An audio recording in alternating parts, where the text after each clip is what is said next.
Ia adalah soal maruah dan masa depan negara. Isu pertama adalah kenaan dengan isu kutipan 15.5 bilion. Izinkan pula memulakan perbahasan ini dengan setinggi-tinggi tahniah kepada Kerajaan Madani atas kejayaan besar memperolehi 15.5 bilion hasil negara melalui langkah pencegahan penyelewengan, rasuah dan salah guna kuasa dalam tempoh 2 tahun terakhir. Jumlah ini bukan sekadar angka di atas kertas, ia adalah wang rakyat yang berjaya diselamatkan daripada bocor ke tangan yang tidak amanah. Langkah berani kerajaan memperkukuhkan integriti fiskal dan penguasaan undang-undang membuktikan bahawa Malaysia kini sedang menutup ruang penyelewengan yang telah sekian lama membebankan kewangan negara. Pulai percaya seluruh Dewan ini termasuk rakan-rakan di Blok Pembangkang seharusnya bersama-sama menyokong usaha kerajaan ini kerana perjuangan menentang rasuah bukan soal parti atau ideologi, ia adalah soal maruah dan masa depan negara. Kejayaan kerajaan memperolehi 15.5 bilion ini telah meningkatkan keyakinan pelabur dan rakyat terhadap kemampuan pentadbiran negara.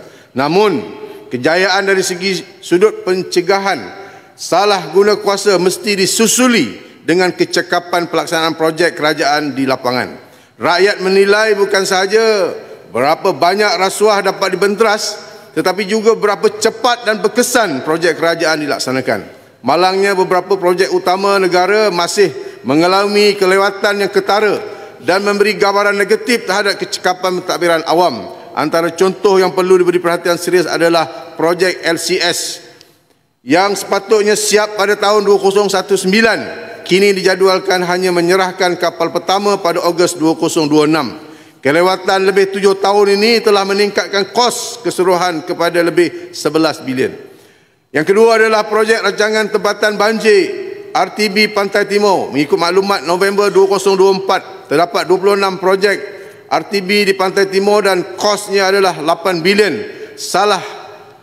Satu projek telah siap, 10 dalam peringkat pelaksanaan dan 15 peringkat pelaksanaan di mana 14 mengalami masalah. Yang ketiga adalah projek Pen Borneo Highway Sabah dan Sarawak. Projek ini amat penting untuk menghubungkan wilayah Borneo namun masih mencatatkan kadar kemajuan 84% walaupun telah bermula 2016. Kelewatan projek ini membawa kesan berganda kepada kos